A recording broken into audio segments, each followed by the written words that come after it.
Buenas tardes. Bueno, siguiendo con las explicaciones que dimos el otro día de lo que es la vaginoplastia peritoneal, os voy a contar cuáles son los puntos críticos de la vaginoplastia peritoneal para hacer correctamente las dilataciones y cuáles son las diferencias con la vaginoplastia por inversión peniana y con la colovaginoplastia. Porque, bueno, me preguntáis muchas veces en la consulta por qué hay que dilatar una colovaginoplastia, por ejemplo, por qué es necesario dilatar a largo plazo una vaginoplastia por inversión peniana. Son dudas que surgen con frecuencia y que es bueno resolverlas.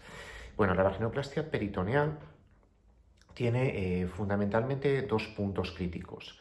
Uno que es el orificio del suelo pélvico y otro que es la unión del colgajo de piel con el colgajo peritoneal. Son los dos puntos donde la vagina puede tener tendencia a cerrar o a estrechar y son los dos puntos críticos que hay que dilatar. Siempre me preguntáis, oye, ¿y esto del suelo pélvico exactamente qué es? Bueno, nosotros en la cadera, lo que llamamos la cadera coloquialmente, tenemos como un cinturón de hueso, donde van los dos fémuros a ambos lados, los fémuros para poderse mover, para poder mover las piernas. Es decir, tenemos los fémures aquí, el cinturón de la pelvis en medio, y arriba de la pelvis tendríamos el abdomen, la columna vertebral, etc. Pero claro, dentro del abdomen están todos los órganos. Si nosotros en ese suelo pélvico, que en el fondo es un orificio por donde sale el feto al nacer, no tuviéramos algo que contuviera esos órganos, pues evidentemente se caerían. Con lo cual tenemos que tener algo. Y ese algo es lo que llamamos el suelo pélvico, el diafragma urogenital, bueno, el suelo de la pelvis realmente.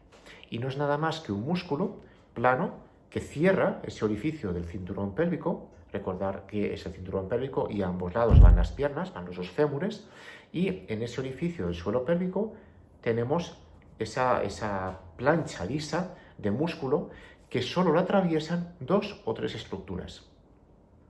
La primera estructura que la atraviesa es la uretra, tanto en el hombre como en la mujer. Hay un orificio para que pueda pasar la uretra. Recordar que la vejiga está dentro del abdomen y que la uretra, la salida del pis, está por debajo del hueso del pubis, con lo cual tiene que atravesar ese diafragma. La segunda estructura es el recto, que está por detrás.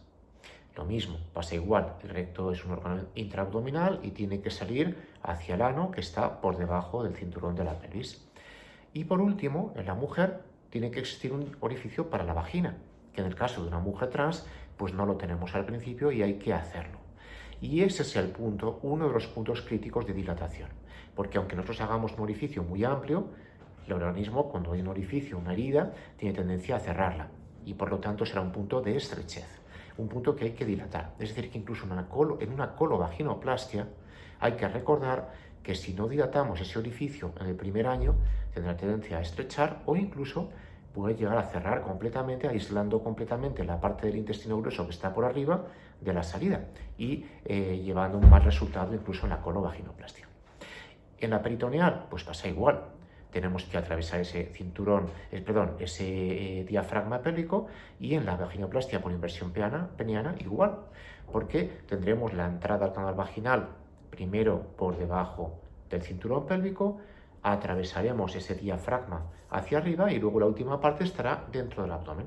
Eso en todas las mujeres, y la mujer trans no es una excepción. Entonces, es un punto crítico que hay que dilatar en las tres técnicas, en la vaginoplastia por inversión peniana, en la colovaginoplastia y en la vaginoplastia peritoneal. En la vaginoplastia por inversión peniana tenemos además la necesidad de dilatar el conducto entero y también de profundizar, porque si no el organismo, como estas paredes son muy laxas y en algunas zonas puede no haber llegado correctamente, puede tener tendencia a cerrar y a hacer perder profundidad. En la vaginoplastia peritoneal esto no será así, porque la cobertura de peritoneo por la parte interior es mucho más amplia y mucho más homogénea y mucho más natural, pero la unión de la parte que tiene piel externa con la parte peritoneal es otro punto crítico, porque cualquier sutura circunferencial tiene tendencia a cerrar. Y en la colovaginoplastia pasará parecido a la vaginoplastia peritoneal, el punto crítico del suelo pélvico y el punto crítico de la unión del intestino grueso con la plastia externa hecha de piel. Entonces, la vaginoplastia peritoneal hay que dilatarla también.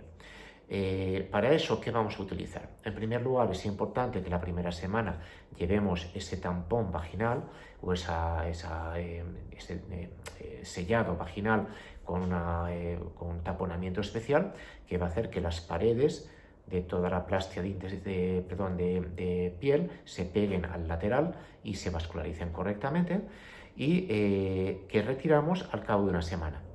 Una vez que la retiramos hay que utilizar lo que llamamos una sonda de permeación vaginal, es decir, no es necesario que sea un diámetro muy importante, será un dilatador muy finito y por lo tanto pues no le podemos ni llamar dilatador porque no vamos a dilatar.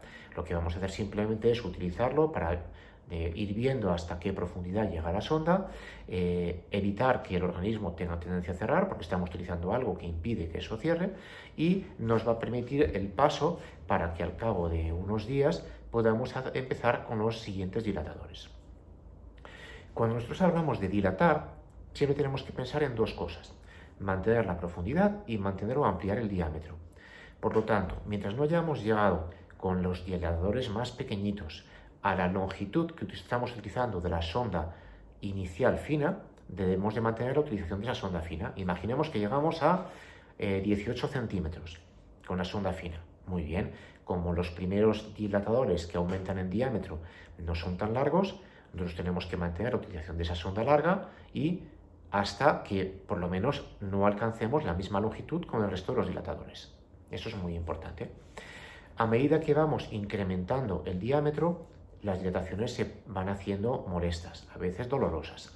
Pero esto es importante, es necesario hacerlo, porque si no, si cedemos ante la molestia o el dolor, la cavidad vaginal se quedará más estrecha y con menos profundidad. Hayamos utilizado la técnica que ya hemos utilizado. Incluso en una colovaginoplastia también puede pasar. Esto es muy importante. La progresión de las dilataciones, siempre aconsejamos que estemos en el quinto dilatador a partir de la cuarta, quinta semana. Es decir, casi en el último escalón de dilatación. Porque cuanto más tiempo demoremos la dilatación, más firmes van a ser los tejidos y más difícil va a ser dilatar y más doloroso. Siempre esto de acuerdo con el médico, porque hay que ver cómo está la parte externa. Nosotros no podemos utilizar un dilatador de un diámetro enorme si la parte externa está sufriendo, porque entonces podemos hacer que todo se desgarre y todo se desmonte. Entonces, toda esta progresión siempre de acuerdo con el médico en la consulta.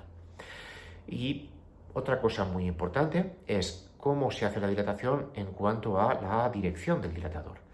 El sacro es un hueso que está en la pelvis y que tiene una forma curva, de esta manera, y sobre el sacro está puesto el recto. Entonces, si nosotros entramos con un dilatador vaginal en la postura normal, que es entrar así, y seguimos en esta dirección, vamos a chocar con el recto que está aquí en medio y finalmente con el sacro, que es un hueso, y tendremos riesgo de lesionar ese recto, incluso de perforarlo. Y además la dilatación no será eficaz porque no podremos seguir adelante, porque chocamos con el hueso.